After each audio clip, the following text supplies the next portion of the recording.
let me see. Okay. Let me readjust this. All right.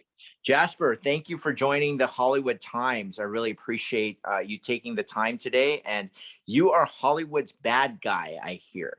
So tell us how you got that nickname. And I know I've seen you in many, many movies. So I guess the brand is as strong as ever. Tell us how you became the Hollywood's bad guy. Well, first of all, a pleasure to be here today. I'd like to say I'm one of several actors who are fortunate to play these bad guys. You know, I pay homage to Danny Trejo and a long line of OG bad guys. But this kind of happened when I did the film MacGruber back in 2010. Some of the press at that time kind of threw that branding thing on me, which I'm grateful for, and it's sort of stuck, and it's been fun to kind of go with it. That's great. And I think many people would be so fortunate to have a strong brand like you and get consistent work, especially in an ever-changing Hollywood. So it's a testament to your hard work, consistent efforts, and also getting yourself out there and securing those roles. And the latest one, I guess, tell us a little bit about your BET special. And I think the reason for the publicity right now, it's a popular show. It's on TV right now, and lots of people are tuning in. Tell us a little bit about your latest project.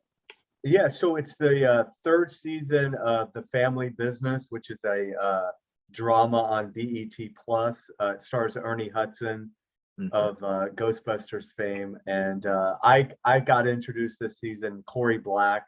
Corey is a Pittsburgh biker gang leader who's become part of Ernie, L.C. Duncan's drug cartel underground. By day, he runs an exotic, legit car dealership. By night, the Duncans are sort of one of the biggest drug cartels in New York City. So Corey comes on to sort of shake things up a little bit. And, there's a whole thing with two different drugs, heat and fire. And I'm sort of on the pro fire side. So the good news is I didn't get killed in this. I rarely make it past, 2 episodes. Either I kill a lot of people or I usually get killed. So far, Corey has survived the cut. I love it. Obviously, stay in good graces with the writers, right? Make sure you get written in. Carl Weber, yes, indeed. Carl will kill you off in a heartbeat. So don't piss him off. Make sure the coffee that you bring him is just right. Right. No, not too much sugar, and not too much creamer. But what made you pick this role? I know you are probably there's a lot of different roles that come your way, and I'm sure you assess each one carefully. What made you decide to move forward? Were you did you like the script? Do you like the character? What was kind of the decision-making process there? Yeah, well, this is one of the rare times when I got the offer. I actually know Trey Haley, the director, and I know Indy Brown, the producer. And so it's rarely that I just get offered something, but it kind of came my way. I was a fan of the show, the first 2 seasons, and I have several friends and associates, Denise Boutte and Tammy Roman. There's a lot of people on the show already. Robert Picardo. A lot of my scenes are with Robert from Star Trek. So yeah, it was great. It was nice to join a diverse, a predominantly, African American show, being one of the diverse characters.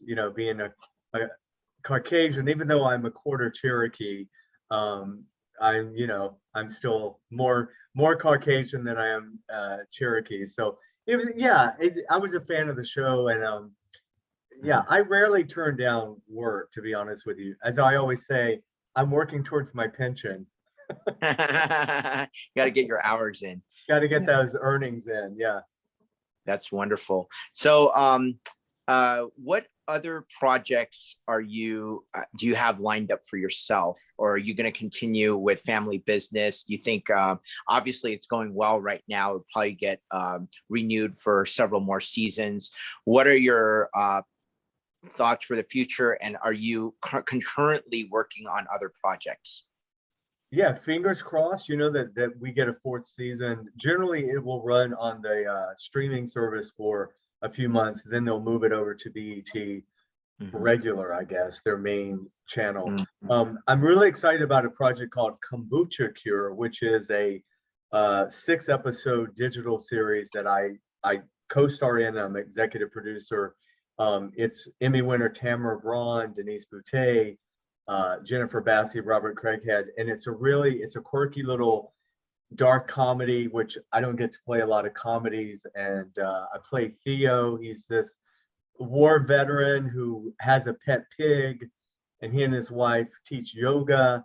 And we're in this quirky town in Northern California where we sort of take on the big pharmaceutical companies and big insurance companies and sort of try to do our own holistic way of treating. Oh, It's got a very northern exposure. That's an old reference to a CBS I TV. love Northern Exposure. Okay, I One of my never know, favorite shows. I never know with different generations.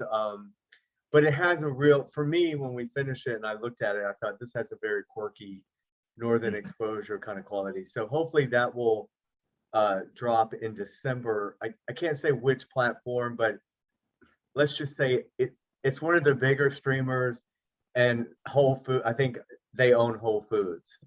Oh, wonderful. So I think we know who that is. But yeah, anyway. But I'm excited about that. Then I'm producing a lot of projects. I've got 2 reality shows, a design show, and then a crime docu-series, and another comedy that I'm working on to be in as well. So I try to keep my hands in a lot of different things. So it sounds like you're not just an actor, but you're on the executive producer front. Tell us a little bit more about those projects. I mean, are you in that show that's coming out in December? Are you also acting in it, or on Yeah. top of executive producing? Yeah. It Okay. was originally shot as a movie. And so I'm also a talent manager. I know I sound like a Jamaican, right? I do anything for money. But I've had a management company for 17 years. So I have about 25 acting, writing, directing clients. So some of my clients were involved in Kabuki Cure together. Mhm. After we shot the film, after we looked at it, it really looked like it would be better served to be a series. And Mhm. so that's sort of our baby right now. We've been editing, and in the editing, well, so much is on Zoom now, but we've been doing lots of cuts and recuts. But I've been producing. Yeah, I came to town in 1987 producing a play that I starred in. So acting is my number one passion. It's great to just show up on the set and not have all these other responsibilities. But at the same time, it's nice to stay in the business in these other areas. And I think, truth be told, I've gotten more acting work as I've continued to produce and manage. So Mhm. it's, it all kind of, I think work begets more work, I guess. Yeah, that makes a lot of sense. Now, one thing fascinated me about what you just said is that you originally wanted Cure to be a feature-length movie, but then you repurposed it into what is now a very popular format, which is the multi-part series that we're Mhm. seeing. Like, I just finished watching Squid Game, and that was like 9 episodes and like 9 hours, or I think Yeah. no, maybe a little less than that.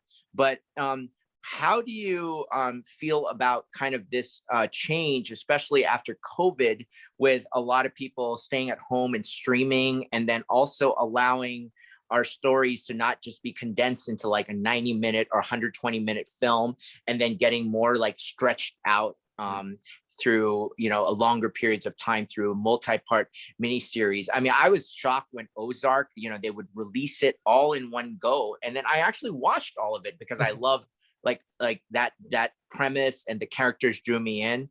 What are your thoughts about that, and how have you guys been navigating that change? Yeah, I think you're perfect. I think you hit it on the head. I think COVID really sort of, I mean, in my opinion, films other than studio films, I think indie films had sort of started to wane just in terms of, they weren't getting the distribution in the theaters like they should. I think streaming was already starting to sort of fill that gap of, it was almost getting more important, more lucrative if you could just go straight to a streamer. But then COVID came along, which I think sort of cemented that. And yeah, and people's attention span is very small and short. And so a lot of people, they want to just digest small amounts. Like our episodes are 30-minute episodes. Mhm. We were fortunate that our film just happened to cut very nicely in a linear fashion, like as the film told the story. It cut in nice little 30-minute segments. You have to add 2 minutes for a recap and credits and stuff like that. So probably it comes down to about 22 minutes per Mhm. episode. But for me personally too, you know, I love to work on network TV as an actor, but watching like a network show is really difficult now because you've got the commercials and it's it's very formulaic, you know what I mean? You can kind of Mhm. follow the shows and follow the story, and you can almost decide what the ending is going to be. And again, I want to keep acting on network shows, so anyone listening, don't think I'm dishing on, you know. But as a producer and as a viewer, I think it's a blessing. There's all these options with all the Mhm. different, for acting jobs, especially. There's so many streamers now that Right. IMDb and Hulu and BET and CBS All Access. I mean, as a viewer, I can't keep up with any of the shows. Mhm. There's so many. So, what is I mean, you mentioned like indie productions that especially with short attention spans and also the volume of content out there. Mm. How do you get your like for example, your coming series to kind of stand out amongst the crowd? What is it now that gets people noticed, and Mhm. how are you navigating that? Good question. Yeah, I think it's sort of a crapshoot, but the beauty of it is, because of all these platforms, I'm big on hiring PR. I'm big on press. I think we sort of tell the industry how they should see us now, and I Mm. think we can do the same thing with our projects. Like we brand that movie, that series, and we target. Like we have a Korean female director on Kombucha Cure. This is her first main project. The timing is so great with females and Korean and then big pharmaceutical and insurance, so Yeah. our topic is really, and then she's also she's an oncologist who's currently on the front lines, you know, fighting COVID. So I think, Oh, wow. right. So there's a lot of stuff around our project, I think that is going to get more attention because of that. But I just think what's great is filmmakers today are not at the mercy of the studio, one network. Yeah. Because of shows like this and the internet. um and listen, I'm 57 and I'm determined that I'm going to not be the old guy who's behind the eight ball when it comes to technology. So especially for young actors, young filmmakers, it's just an amazing time to have all this at your fingertips, being able to produce your own content, put it out there, not have to wait by the phone for someone to call and give you a job. It's Yeah, really a you're very blessing. optimistic about these changes. And I'm kind of hearing that it's more of a DIY, do it yourself type of Mhm. thing. And for those people that really are proactive, they can get out there and get heard and Yeah, get seen. out there, and then also the other people that you need.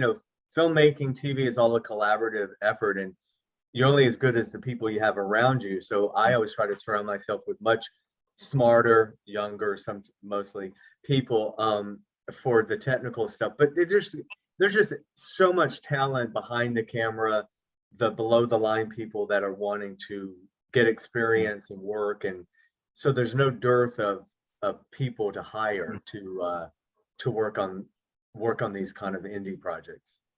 Awesome. What are some of the latest kind of, whether it's TV shows or movies, that have tickled you, that have made you say, hey, you know, the industry is alive, it's creative, it's great, whether it's a famous production or if it's something that's less famous or publicized? What are some of the works out there that are inspiring you as a, you know, filmmaker, as a actor?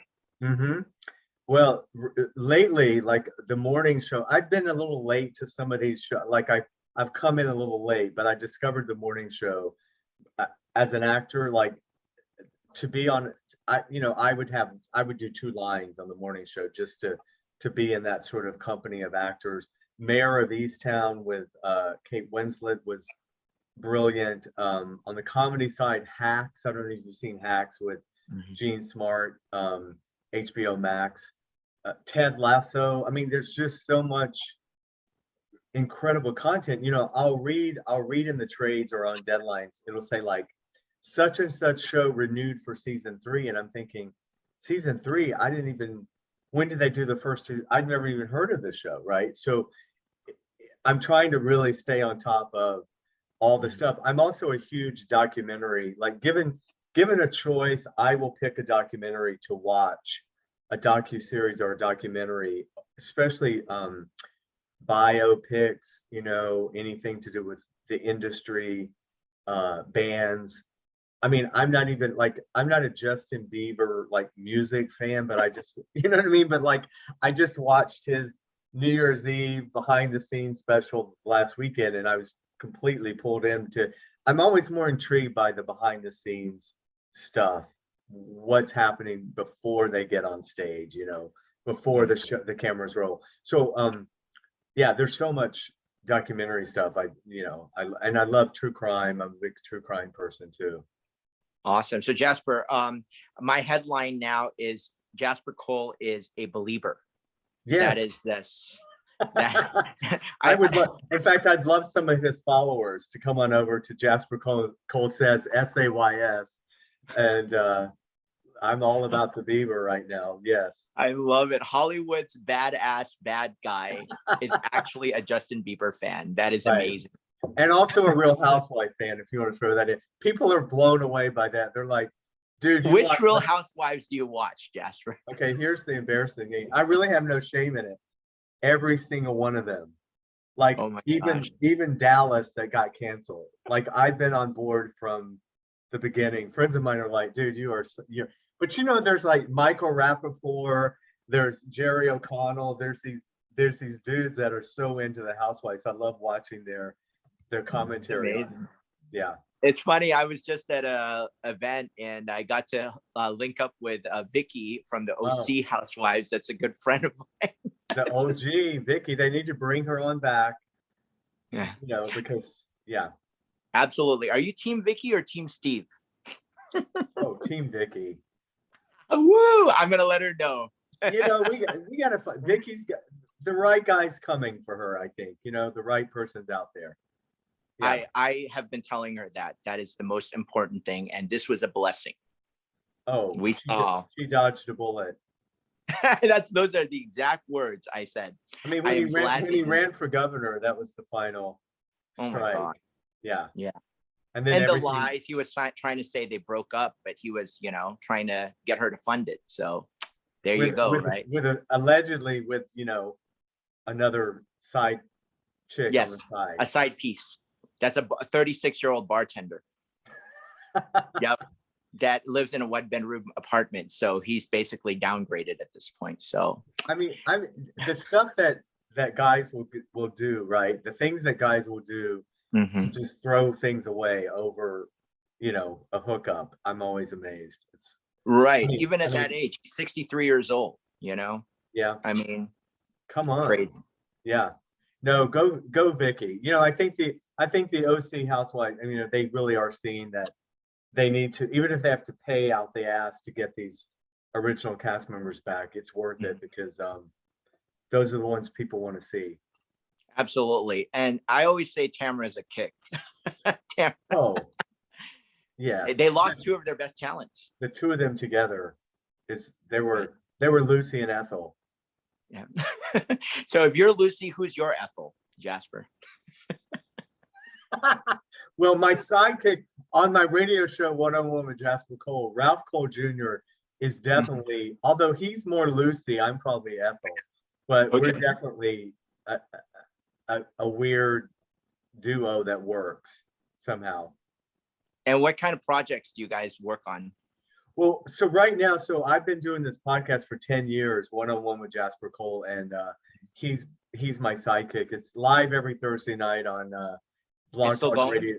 Yeah, but we're on all the platforms. But he's also in the comedy that I'm producing. Ralph is this African-American, very flamboyant, gay actor who has the best comedic timing of anyone I've ever met. And we say we're brothers from another mother.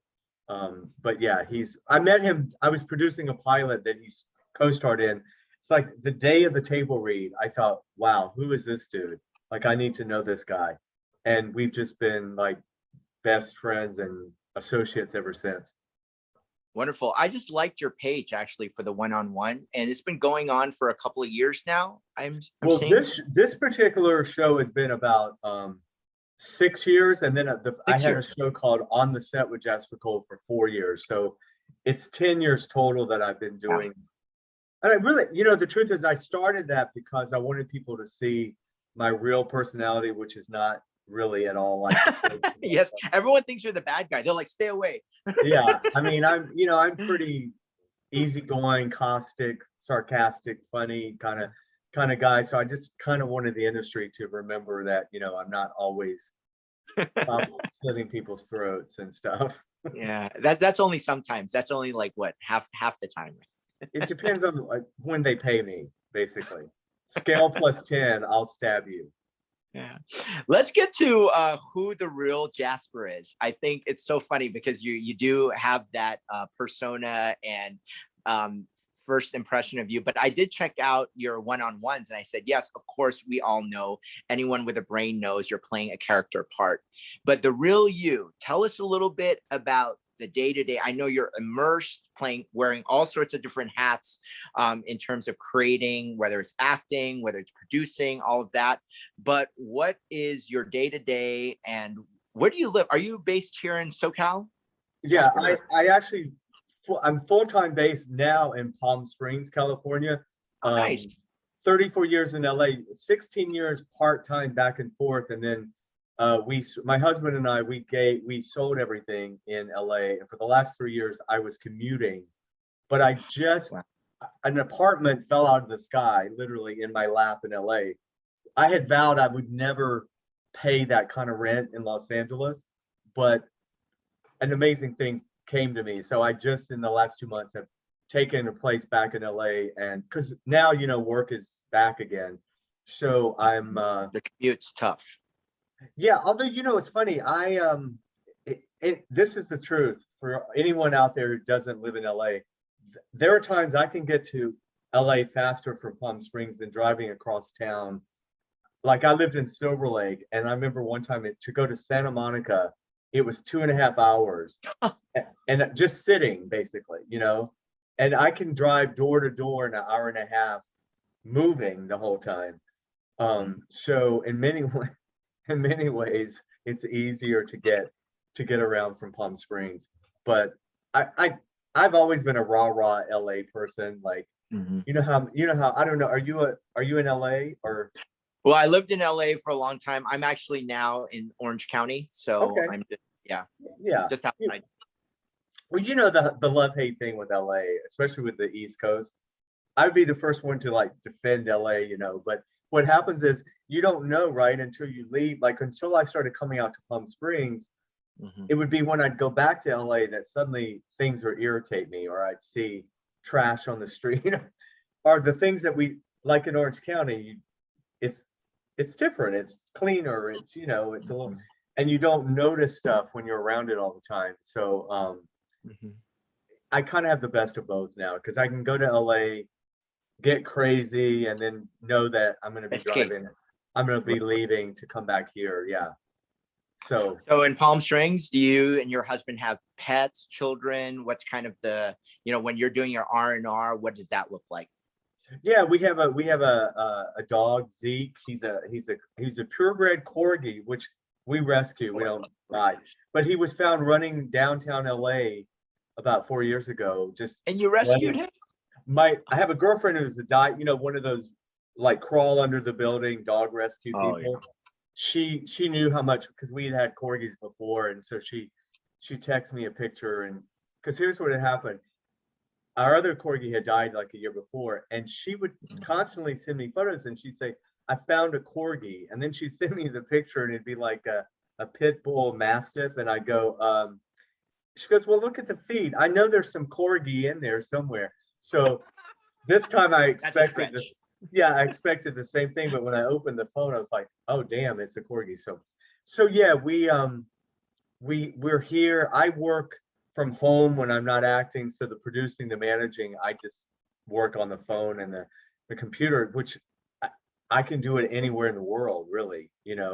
I've been shooting before, like on the set. I've got my iPhone in my pocket. I hear it buzzing. I go off to the side and somebody has an audition, and I text it to them. So I love being out here. It gives me a little sense of calm, and it was great during the pandemic to be in a smaller town, not to be so bombarded with people.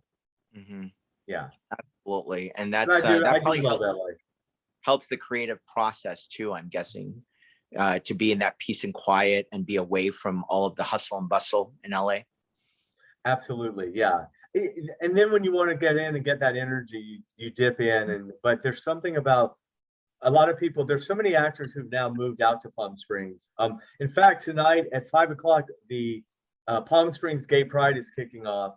We're doing a big out celebration with a lot of actors that live here and LA. Or we're doing a kickoff with Jason Stewart and a bunch of comedians to sort of kick off Gay Pride and sort of pay homage to Palm Springs and their support of the LGBTQAI plus. Let me make sure I get all the alphabet soup. Yeah. Let me get all the numbers and the colors in there. But Palm Springs has always been sort of an inclusive, supportive haven for all kinds of diversity, And so, and this is the first Gay Pride they've had, I guess, in 2 years because of COVID. So yeah, so I'm looking forward to.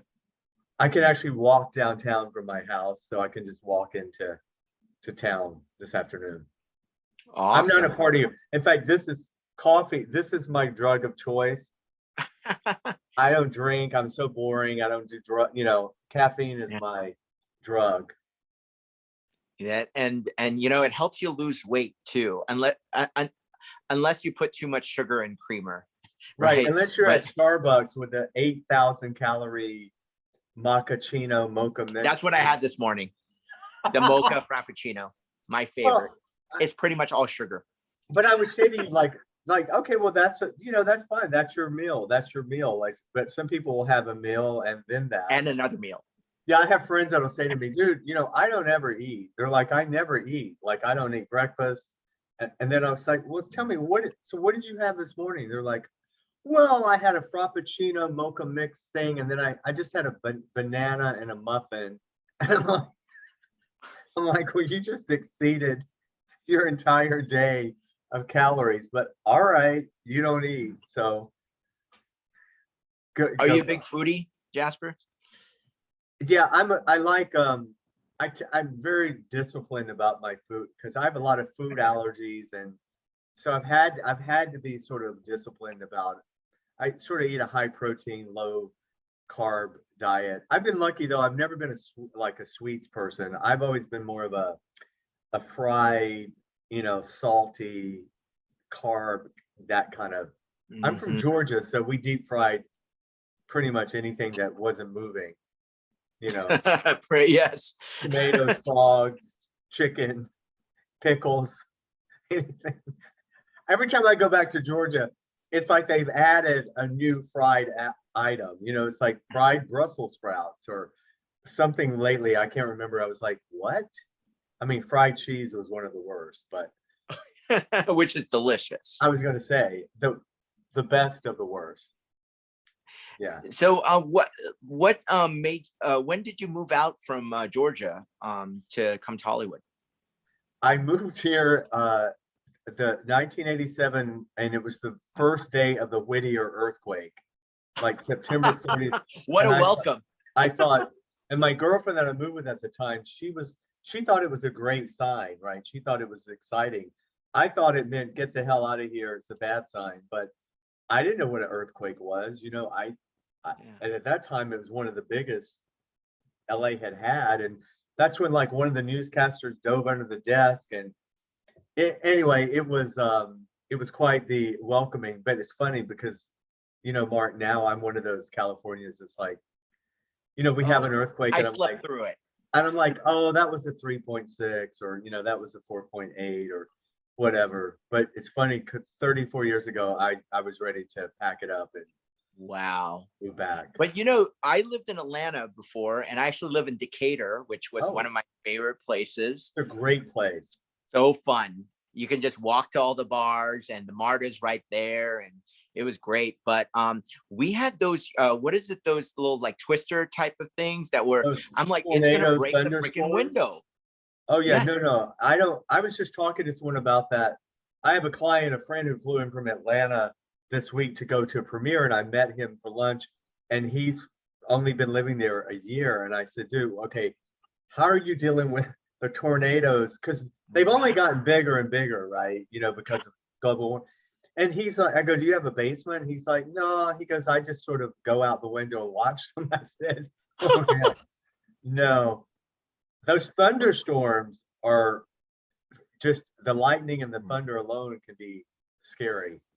Oh, it is. I was freaked out. I was actually like, the windows are going to shatter and flying shards of glass are going to come at me. And I was on the third floor in the condo that I was staying at. I was freaked out. Wow. Did you guys have any kind of basement or anything? No, because we're on the third floor. I'm like, do I go in the elevator and get downstairs, or go down the stairs and hide? That's pretty scary. My roommate was like, oh, don't worry about it. This is a baby tornado.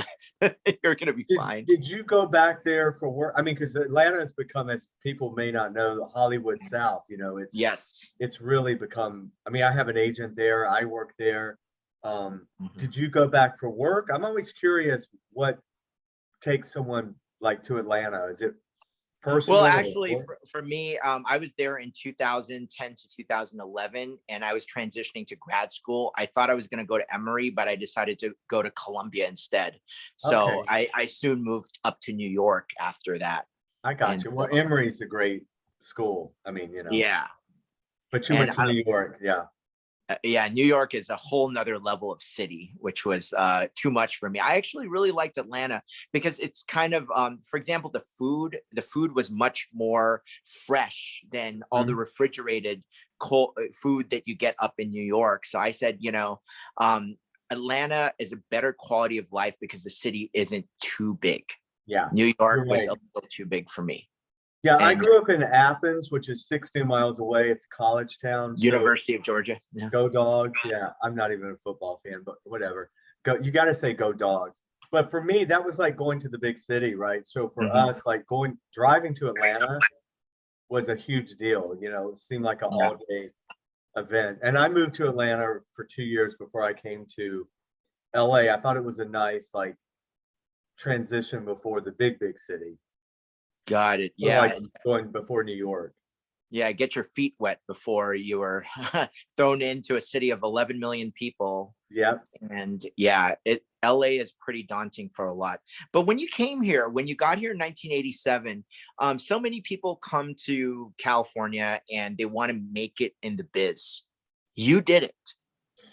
What do you have tips for the young people, for the people just starting out, or the people coming from other parts of the country to try to make it?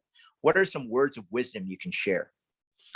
Yeah, I was talking recently.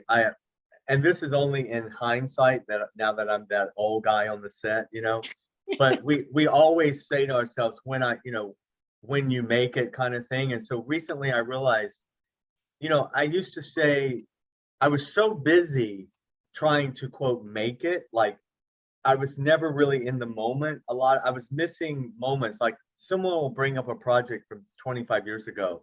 And it's sad because of course I'm not crazy. I remember doing the job, but if you ask me what was the experience like, I couldn't say much because it was like I was already on to the next thing, right? It was like I got to get to the next thing. I got to get to the next thing. So when I realized one day is we're all sort of making it along the way.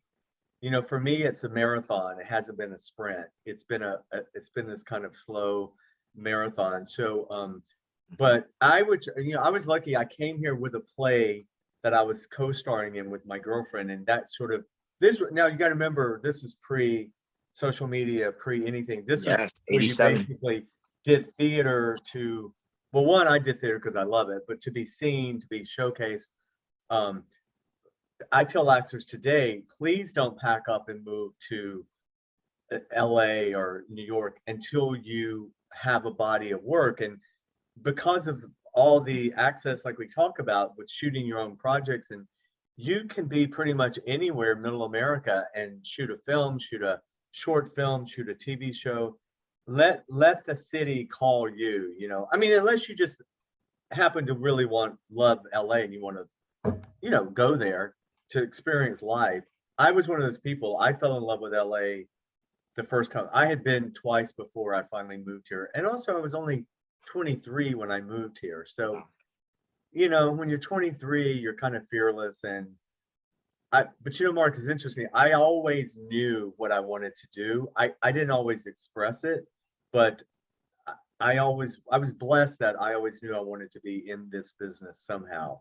Um, so that was and I was willing to do well, not anything, but I was willing to really commit myself to it. I mean, I tell the story when I was first out here. I met an agent who said I needed to get new headshots, the 8x10 black and white things, but my electricity bill was due. Now I was 23. Now remember, I'm not advising people to do this, but it was literally like, am I going to buy new headshots or let the power be turned off for a few weeks? I thought, well, you know what? I need the headshots. I just let them turn the power off, and I had candles and a flashlight. Again, I'm not saying that's a rational thing to do, Yeah. but that's, for me, that was my priority. And so I tell young actors, if there's anything else you can do that you could really be genuinely happy, I would say go try that before you try show business, because It's rough. it can be rough, you know, but it can also be amazing. But I think you just have to, it's a real dichotomy. On one hand, you've got to be laser focused on it. And then I say to people, but have balance. So looking back, if I could have had a little more balance, it probably would have been better. I didn't really care about personal life. It was all about that career and the next job, and, you know, trying to get to the next level. And now, you know, I just enjoy, I can pick and choose a little more. It's still hard for me though. I'm still that hustling actor when it's hard for me to turn something down, even when I know I can't make it work, you know. I've That's like fair. I've left vacations and come home early, you know, to do a job, and now I don't do that anymore. I say, you know, Jasper, your family's a priority, or, you know, that job can wait. But you know, I'm in a different position now than I was when I was 23. So, Well, you paid your dues. And I hear that it started in theater. Are you still involved in, because I know a lot of seasoned actors like yourself, that's their first love, and then they always go back to it later in, you know, because that's really kind of where your roots are. yeah. Tell us a little, and I think I saw in your IMDb that you're involved in still some theatrical productions. Tell Yeah, us I more. mean, really, I started in theater. I went to the Alliance Theater School in Atlanta. They had a full program back at that time, and that's where I hooked up with Becky Kennedy, and we wrote the play and came out here. But so the first, I mean, really, I used to do at least one play a year, always. But it's been like 8 years since I've done a play, and it's killing me.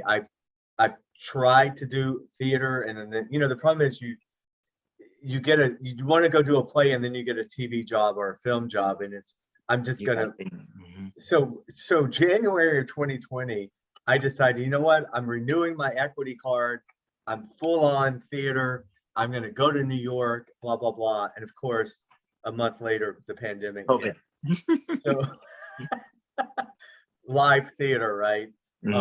So I am looking to. There's some great theater here in Palm Springs, actually, and like I said, a lot of Hollywood, LA actors are here now. So I do definitely want to get back on stage. It's the only place as an actor that you really get to, from beginning to end. You know, it's your medium, and it's different every night. TV and film, it's so out of our control, and you shoot little scenes here, and you never know until you watch it where you really fit into the puzzle. So yeah, theater is my love.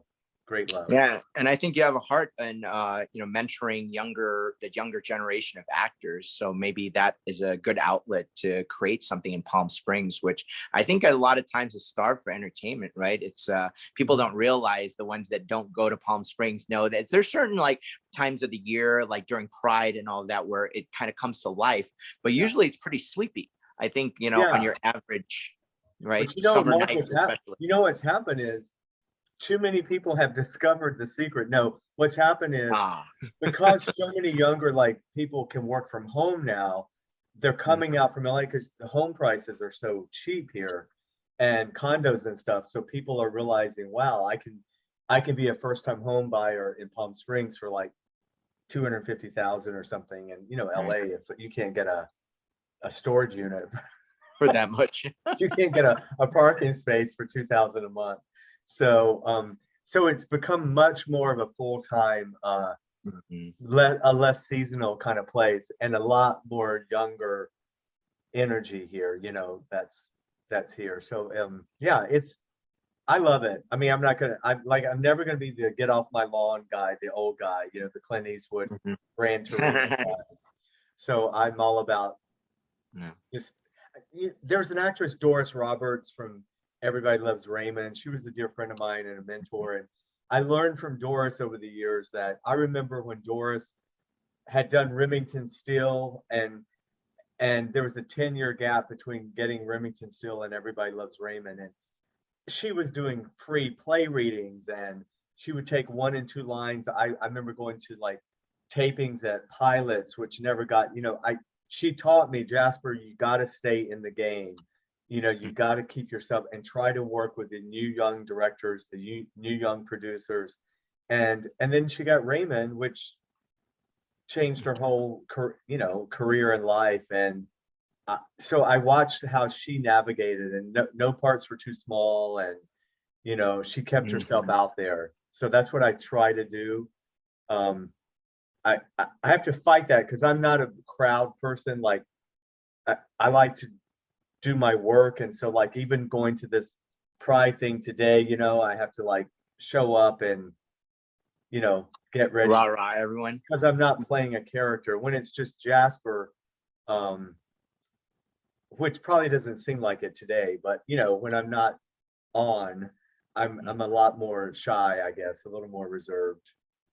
That's hilarious. It's such a contrast because you are a villain, and sometimes the worst of the worst. I mean, you're slitting throats left and right.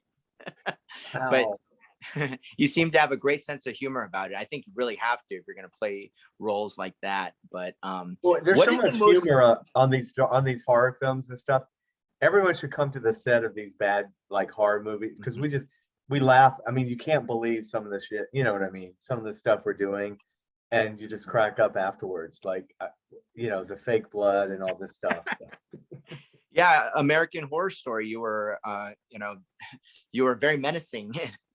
Well, again, that's an example where just to work with Ryan Murphy, right? For me, I'm at a point in my career too where it really is about Ernie Hudson, Dee Wallace. I tend to look at things and I go, I'll do one line on a show if it's Westworld or Ryan Murphy, or you know what I mean, to work with that kind of person. Because what people don't understand is, even if you end up with very little in an episode, we usually shoot a lot more. So, and you're usually there for a week or 10 days. So for me, it's always about the experience of doing it, not so much what the end result is. And it always leads to more work. It may not be immediate, but it could be 3 years later or 4 years later, you know, something comes along and you worked with a producer and they remember you. So, but it's got to be organic. You know, I tell young actors, you can't, there's networking and then there's fake networking. You got to let it be Amen. organic. It's just got to happen. You know, you can't Force it. You can't force it. Yeah. Because Absolutely. people read that, they sense that. Yeah. Absolutely. Now, what is the most exciting? What I know, it still feels like you're not looking back on your legacy and saying, "Hey, this is my legacy." You're still looking for more roles and to expand and grow. What would be an ideal next project for you to get on, and kind of like a wish list? What is the you know? Are there any new genres that you want to explore, or different character roles? I mean, are you looking to break out of the bad boy villain Um, role? yeah, no, listen, it took me years to be typecast. I always say it took me to get on a list. So I don't want to get off that list, but I do want to do more comedy. I'd like, you know, I just want to, like, this new one that I'm working on now. I would be sort of like the janitor on Scrubs. You know, I'm playing that kind of offbeat guy where you think, what is his deal, you know? But I'm always, I mean, I know what I look like, so you got to make that work within, you know. I say to actors all the time, you have to know what you bring on the screen, and even if you want to play the sitcom dad, I would be the sitcom dad that's probably tying up bodies in the basement, right? I mean, it's not, give me, I just have to, so but I would love to do more comedy, and I'd love to do, like, to be on a 1 hour drama. I want to play like an undercover cop who gets to infiltrate playing homeless, drug addicts, drug dealers, and be, you know, be part of like an FBI or a procedural kind of show. That I would be, would love to see you in that role. I would That would love be a that. trip. That's what I'm sort of putting out there. So if anyone's listening, watching, that would be great. But you're right. No, I figured, you know, it is a little sexism in our business. For men, for guys, we can tend to work more as we get Right. older, and especially if you're a character actor. And women, female character actors do well also. They're, you know, but it's the, you know, it's the leading ladies Yeah. and leading guys to some extent. Although, you know, I was driving up Barham the other day and I see Clint Eastwood's movie poster for his new movie. I'm a huge Clint Eastwood fan, don't get me wrong, but I was like, okay, what is he, 94 or whatever, you know? And where is Helen Mirren's poster, right? You know, I mean, where are his contemporary? Well, it's hard to find a 94-year-old actress right now, but you know what I mean? There's such a discrepancy with the way female stars don't quite have the longevity of Clint Eastwood. And so I don't know, it just jumped out at me like, wow, that's amazing. So I hope to keep working till I just drop on stage. That would be the best way for you to go, right? It's Right, doing just, what you love and you just yeah, drop dead. blackout. I love it. But yeah, Nicole Kidman hit upon that recently about how the work dried up for her very quickly. It was almost like a switch after she turned 40. And that was just really fascinating to me. And I think, you know, it's sad because, you know, a lot of them resort to plastic surgery to look younger. And then that almost exacerbates the problem.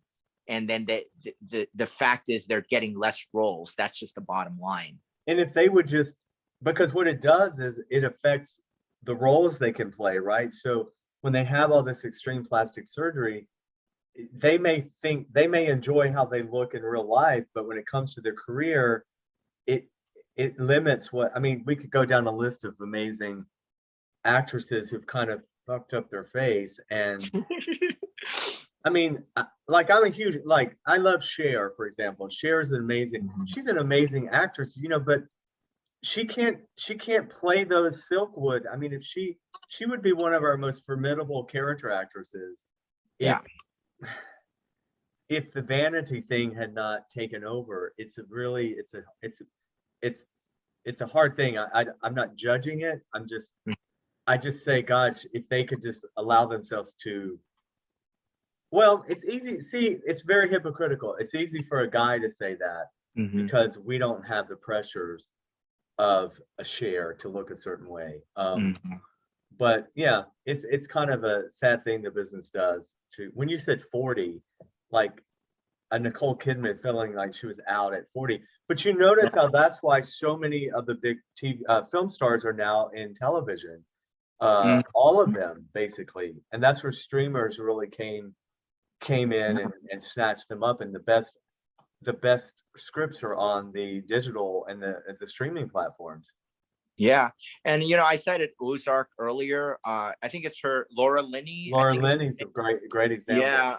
I mean, it's amazing to see her. I watched some old movies and I said, wow, you know, she's so beautiful when she was young, but she's one that aged very gracefully. And I think in Ozark, she found like a new level of fame by, you know, taking on something with a great script and really drawing viewers in. So I think, yeah, it's sad because you don't, I think it's better to not do the surgery than to, you know, than to basically be in that middle zone where it just kind of looks fake, you know, rather than natural. I mean, She, Laura Linney really aged gracefully, in my opinion. yeah, she let herself, and like there's all the way to the extreme of like a Frances McDormand, who obviously is just gritty and raw and real. But you know, there's Raw, I love that. Yes. raw, like she's her, you know, and Mhm. but you know, there's Frances Fisher. I mean, there's many, Susan Sarandon.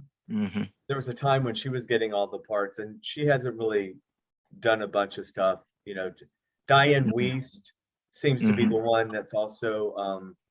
So I mean, look, I grew up. I'm fans of all the divas from the 70s, 80s, and 90s. You know, the big movie stars back then. So I'm hoping the Julia Roberts of our. I don't know how. I'm 57. I'm older than you are, but I'm hoping the Julia Roberts, the Renee Zell. Well, Renee did do some stuff already, but Yeah, uh, Renee looks very different now. yeah. But And I'm I hoping. actually thought Sherwood didn't do too much. I mean, she's not too um I mean, she still has that natural look to her. Yeah. So she isn't as But I bad as some of the remember others. I remember Cher in like Moonstruck and Silkwood, you know, where she Okay. still, well, really Silkwood and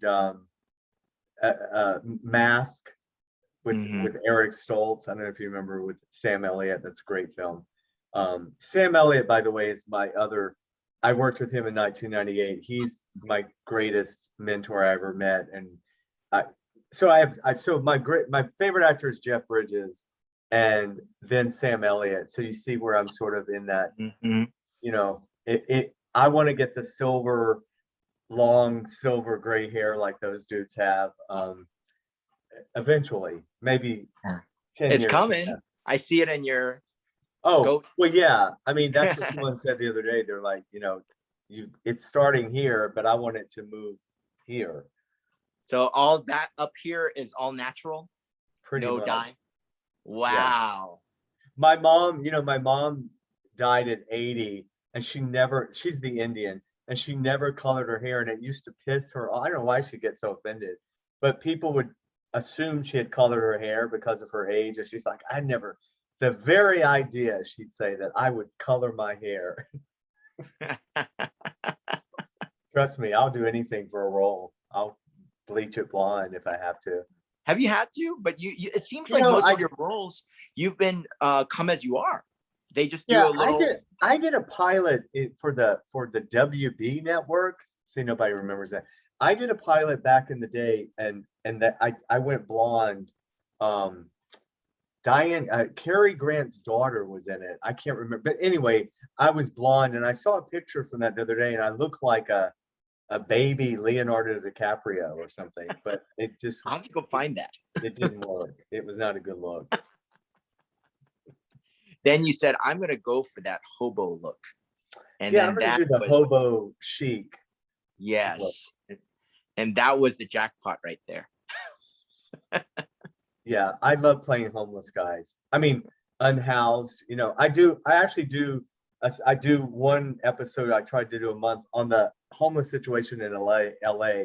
So I have an ongoing series about that. And of course, now since COVID, it's just, that was the main thing I noticed when I would go back to LA the last year or two, and having not been there for a while.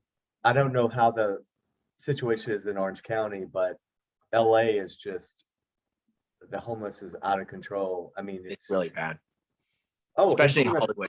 in front of Paramount Studios. I mean, all the way down Cahuenga. You know, we always had Skid Row. We always had, but it's just, it's a whole fascinating subculture. You know, there's a lot of Gen X's. There's a lot of young 20 somethings that have chosen That lifestyle. like, you know, they're living in the vans and the sport tents, and they have the gym membership, and they have a like an entry level job at a studio, but they're not making enough money to really pay their LA rents. And so, and there's the apps that tell you where you can park overnight, and there's a whole like supportive subculture in LA.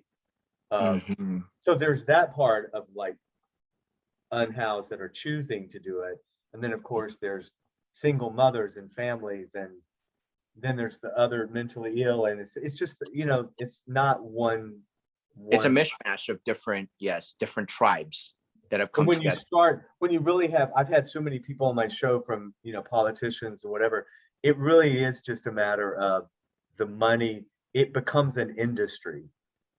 Homelessness is now an industry, and so of course the money gets stuck with the bureaucrats and the people. Right. Positions are created to help the homeless, but the money goes to pay those people, and it never quite trickles down to the services. So it's been an awakening, a learning. You nailed it. You absolutely nailed it. What's the solution? Should we just what is the solution to this? So I have my co-host when I do the homeless shows is General Jeff Page, and he's called the mayor of Skid Row. And Jeff was a pretty successful rapper and songwriter who about 15 years ago literally moved down to Skid Row, and he's their biggest advocate. And he tells me, he calls it the poverty pimps. That's what he calls the bureaucrats, the poverty pimps. What he thinks really needs to happen is they need to have more people like him, people from the inside in some of these positions, so that they know who really does need the services. And on a federal level, they really need advocates to be in positions in the government that can get stuff done, rather than just, because now you just have politicians who run on a platform of saying they're going to get stuff done, but they don't have anybody around them that really feet to the ground kind of. But you're right, it just seems like a hamster wheel, because Jeff will come on and like, it'll be 6 weeks later and I'll say, so is there any progress, you know? And he's like, well, we sued about this, but we lost, you know. And it's those are the people I really tip my hat to, those people that fight it every day and try to work for people's rights. It's I don't know, it can be a little overwhelming. Yeah, I've been trying to figure it out, because I've been working with a lot of affordable housing type of, nonprofits. And they say when they go up to Sacramento and try to get a solution, the politicians will say, hey, this is the dirty secret, but we don't want to solve the problem because it helps us stay in office. And that is very cynical and very sad. It's true. And it is a money-making business now. That's what, you know, it's no different than pharmaceuticals. I mean, it becomes like COVID is will become now a multi-billion-dollar industry, you know. The treatments, now we've got medication. It's like HIV and AIDS became. I mean, thank God, but I often say we don't really have a cure for cancer. Right. We don't really have a cure for HIV. I mean, it's much more profitable. I'm not saying we do, but it's just that it's much more profitable to have people take medications, obviously. And exactly, and be dependent on that for the rest of their lives instead of curing it. And I really have thought about HIV, and what we're 40 years now since the that disease, you know, when it started, it was killing people because it would turn into full-blown AIDS. And then now, you know, we have these cocktails, but isn't there a cure? Because eventually being undetectable isn't enough. It should be eradicated. And I think, so imagine if there was a cure look at all the jobs that would be, now you have specialists that are, Yes. I mean, it's just research and specialists and the medications and the drug companies. It would be a whole industry that would collapse. Right. So They on don't one want hand, to hear. we're grateful for, everyone's grateful for all kinds of medical advances, but like with cancer too, it's just very bizarre to me that there's not a cure for certain cancers yet. Exactly. Yeah. But Jasper, thank you so much for, caring about these issues like homelessness and, also mentoring the younger generation of actors, and also most importantly, making great work. I mean, you entertain, and that is what entertainers are supposed to do. And you certainly accomplished Well, I that. try, I often say, oh, it's not brain surgery, it's not rocket science, but I have to remember how much I enjoy watching certain shows and stuff like that. So if what I do, helps a little bit, I'm grateful, that I could be a part of it. And I definitely want to see you in that role where you can play undercover and see more dimensions of you, and the comedy too. You got me really excited about Kombucha Cure. Oh, great. So, yes, there's going to be a lot of press on it. Maybe I'll come back on and talk about it when it's out there, but I'm really excited about that too. Yeah. Yeah. Keep me posted on that. I know I'm in touch with your publicist, but I really would love to cover Kombucha Cure, especially since there's that, health component. I'm a big believer of holistic health, and I really want to see what comes out in that. And a Korean American director. I'm super excited about that as well. Yeah, first time. How cool is that? Yeah. So yeah. keep me posted. Listen, everyone can go to jaspercole.com. Also, just FYI, I mean, it's all there. All my episodes of my show, what's happening in my career. It's a great way to contact me. I answer all my messages. I'm on all the social media, Facebook, Instagram, Twitter. I don't do much on Twitter, to be honest, but I have a Twitter, but I do Instagram and Facebook. Got it. Instagram, Facebook, and jaspercole.com. So everyone can find you there. And let's keep following your Hollywood's bad villain and all the twists and turns and different roles you're going to be in. So it's been entertaining watching you thus far. And I'm just so happy for your success. Thank you so much for spending the time. Great to meet you. Great to meet you. And we'll be talking soon. Thanks, buddy. Have a good weekend. You as well. Have fun tonight. Thank you.